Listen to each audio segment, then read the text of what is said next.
Gjoje vetëm që ata kemi me foto. E kemi me foto. të rinë në karrige. Të pjesë të eksitimit orgazmik të Dritan, a ke kryeministrit. një koment lidhje me këtë pezullimin e projektit të famshëm në Sazan? Duhet të sqarojmë gjë, nuk kemi pezullim të projektit. Kështu të paktën është. Atëherë, kështu është thënë dhe e kam lexuar edhe unë dhe media e ka shpjeguar gabim.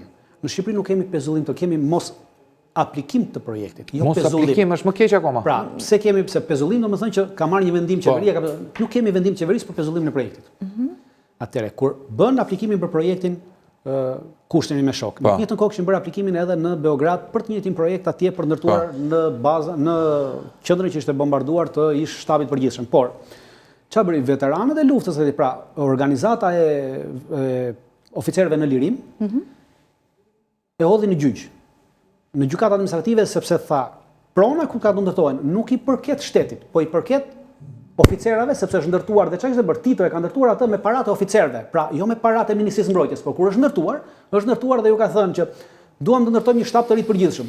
Dhe gjithë oficerët në Jugosllavi kontribuan me lekët e tyre. E njëjta gjë ka ndodhur edhe në Shqipëri me lidhjen e shkrimtarëve. Nëse shihni lidhja e shkrimtarëve që është sot atje, që e ka marrë Vetingu, lidhja e shkrimtarëve në fillim ka qenë shtëpia e oficerëve. Dhe ajo është ndërtuar me paratë e oficerëve të Republikës së Shqipërisë, pra jo me paratë e Ministrisë Mbrojtjes. Po kur u ndërtua, të gjithë oficerët dhanë një kohë nga rroga e tyre për të ndërtuar ajo. Dhe tashmë shteti ka dalë pronar dhe ja jep kujt do atë. Ja ka falur, ja dha lidhje shkrimtarëve, pas lidhje shkrimtarëve ja ka dhënë Vetingut, po normalisht me letra ajo i përket oficerëve të Republikës së Shqipërisë. E njëjta gjë ndodhi edhe me shtabin e përgjithshëm në atje. Dhe ata e hodhën në gjyq. Në momentin që ata e hodhën në gjyq atje, atëherë ç'a bën? Krushneri dhe firma, që ishte firma e Dubajit, dhe Kushtin dhe firma e tij ç'a bën? E ndërpren aktivitetin në Shqipëri, sepse në Shqipëri ligji paraqet që brenda 30 ditëve duhet paraqisin projektin, studimin e fizibilitetit tek kjo zyra që merret me këto të turizmit që duhet dhe brenda 90 ditëve duhet paraqisin edhe pjesën e plot projektit. Atëherë ata nuk paraqiten asnjë projekt sepse prisin vendimin në konflikt gjyqësor. Baza kryesore është ajo që do ndërtojë në Beograd. Sepse në Beograd do ndërtojë edhe kazino e madhe. Dhe do vinin ata dhe duke qenë se këtu ishte për elitar, pra turizëm elitar, pra do vinin duke shfrytzuar aeroportin e Vlorës me avione privat, këtu ditën bënin plazh këtu, ndarkë shkonin në kazino në Beograd, të nesër vinim për plazh këtu. Pra ishte e lidhur investimi me atë të Beogradit. Dhe në momentin që gjykata në Beograd doli vendimin që kjo nuk i përket qeverisë dhe e anulloi kontratën që qeveria kishte bërë me të, pra anullua projekti kryesor i tyre, këtu këta nuk e avancuan projektin fare dhe këtu ligji thotë që po si plotsove këto dokumenta për 90 ditë, ajo quhet e shuar dhe duhet sërish një vendim i ri. Pra nuk kemi pezullim. Kemi çështje procedurale mendon ti. Për çështje procedurale humbi, jo për çështje pezullimi. Sepse në thënë se themi pezullim, do të thënë që jo, se po tham pezullim. Atëherë japim autoritet këtij zotërisë që juve pat, që ky pas ka bërë punë. Jo, ky e fali. Ti ishte për këtë, ky e kishte dhënë. Por ata nuk erdhën ta merrnin sepse ju prish pjesa kryesore e projektit. Ky ja fali Sazanin, Kushnerit, dhëndrit të Trumpit. Mund të flasim bashkë mira orë pse qysh tek s'ka rëndësi. Pa fund. Kemi 2 pikpamje ose më shumë se 2 pikpamje për atë lloj çështje. Pyetja ime fundi se jemi time out fare është do ta haj apo nuk do ta haj kë? Se që po flitet shumë, po flitet. Kur u mor Maduro, që është peshë më e madhe se sa ky, edhe pse Republik Bananesh ata, Republik Bananesh dhe neve, ne jemi Republik Vezësh. Shikoni, kemi mbërritur në një pikë që tashmë në Ballkan kemi një problem jo me autokrat, po me sociopat. Okej. Edhe me kleptoman, po. Po.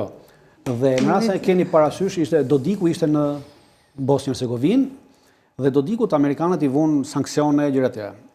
Dhe në një moment caktuar, ja hoqën. Po pse hoqën? E hoqën sepse i thanë, jep dorëheqjen dhe largohu dhe ne heqim sanksione dhe gjitha paratë që ke vjedhur merr i gëzoj, po mos kemë punë politikë. Dhe ai dha dorëheqjen, u bën zgjedhje të reja dhe smerret më me politikë, i kumbaroi.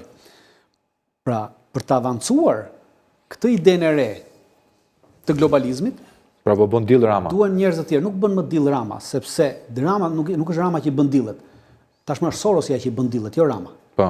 Dhe Rama ka qenë ushtari i Sorosit, siç janë edhe një pjesë tjerëve. Dhe tashmë, po ta keni parë, Sorosi ka nisur lëvizjet në të gjitha spektrat politike në Republikën e Shqipërisë, sepse Rama do iki. Dhe të gjithë nëse keni parë, të gjithë thonë hajde bëjmë protesta edhe shkojmë gjithë qeveri teknike. Pra gjithë përmendin qeveri teknike, sepse të gjithë dinë që Rama brenda vitit nuk është. Nuk është më. Dhe nesër gjithë ata thonë që erdzuam neve me 10 protesta që bëm dhe u burra tash të marrim qeverinë. ama të gjithë janë të Sorosit. Pra Sorosi heq një ushtar e vendos 10 të tjerë, sepse ka investuar në Shqipëri. Prandaj them që shqiptarët duhet ngrihen dhe në moment që shqiptarët ngrihen, pa nevojën e kurkujt, dhe i zënë 100.000 veta nesër derën Ramës te kryeministria, nuk pi me ujë punë as Sorosi, as Rama, as kush tjetër. Shpresojmë që këtë shqiptarët mos i zënë rrugën Ramës me datë 20 janar, ku ai do të thirret në Shtetet Bashkuara të Amerikës për dëshmuar si person që ka deri një çështje që ndosi që kanë hapur ata andej, por ky është një verdikt ose është një hap i cili për herë të parë kryeministrin shqiptar do ta vendosë në kushte pabarabarta. Asaj nuk e pret se çfarë do të ndodhi. Më takon ta them këtë sepse unë këtë informacion e kam që bashkë me Ramën, Rama nuk do të udhtojë vetëm, do të udhtojë bashkë me një avokat drejt Shteteve Bashkuara për dëshmuar për çështjet që drejtësia amerikane ka hapur prekohësh mbi baza dhe mbi dëshmi tronditse dhe shumë interesante për gjeopolitikën shqiptare. Por do ta shohim nëse thirrja që bën Goxha, që unë nuk besoj që ne do të bëhemi gjithë bashkë për ta rrëzuar Altin, po, e përshëndesim Altinit e shoku jonë, është Dritani, Goxha për Goxha. Na është mësuar Goxha. Çuna teze.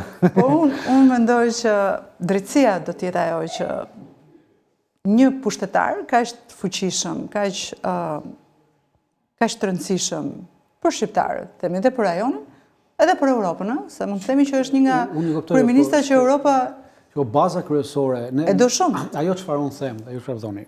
Bazohen mbi Kushtetutën e Republikës së Shqipërisë. Kushtetua e Republikës së Shqipërisë në një thot pushteti takon sovranit. Por ti kujton se këtë kushtetutën ne e kanë për sovran, jo më jo për ta, për ne. Pra në rast se neve ngrehemi, ne jemi në zbatim të kushtetutës, nuk kemi asnjë shkelje në këtë moment. Askush nuk mund na thotë pse u ngritë ti, pse bëre protestë. Unë jam në zbatim të kushtetutës së Republikës së Shqipërisë. E kam obligim ligjor si qytetar i këtij vendi të zbaktoj kushtetutën e këtij vendi, pra pushteti takon sovranit.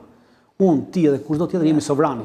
Çojmë dhe marrim pushtetin që na takon me kushtetutë. E kishim këtu Adriatikun në mënyrën se si policia vepronte mbi këto që thua ti dhe këto lirit individuale të njeriu për të drejtën për të protestuar, të drejtën e fjalës, të drejtën e veprimit, por askush nuk dëshiron që këtu të ngrihet vasali dhe të vendosi mbi pushtetet. Për të vendosur pikat mbi sh se mbi i vendosëm. Mbi sh do t'i vendosëm tash se i t'i vendosëm. Unë mendoj që asnjë partner shqiptar nuk është partner i besueshëm për administratën Trump.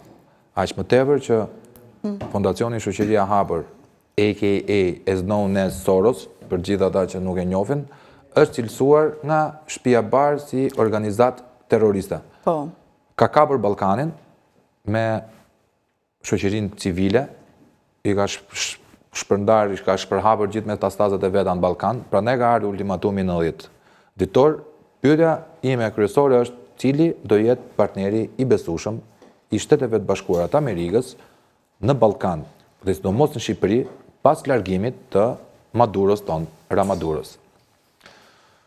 Do donim shumë të japnim përgjigjen, atë përgjigjen që nuk e kemi, por do t'ja japi vetë politika në vazhdim. Faleminderit që na ndoqët sot. Faleminderit Dritan që ishe me neve, faleminderit Adriatik Klapaj që gjete kohën për të këtu, faleminderit Anduena, faleminderit Regjis, faleminderit gjithëve juve, natën e mirë dhe na ndiqit mërkurën tjetër 21 me një trajtim ndryshe e dini vetjeve. Mërkurën tjetër, më pafshim.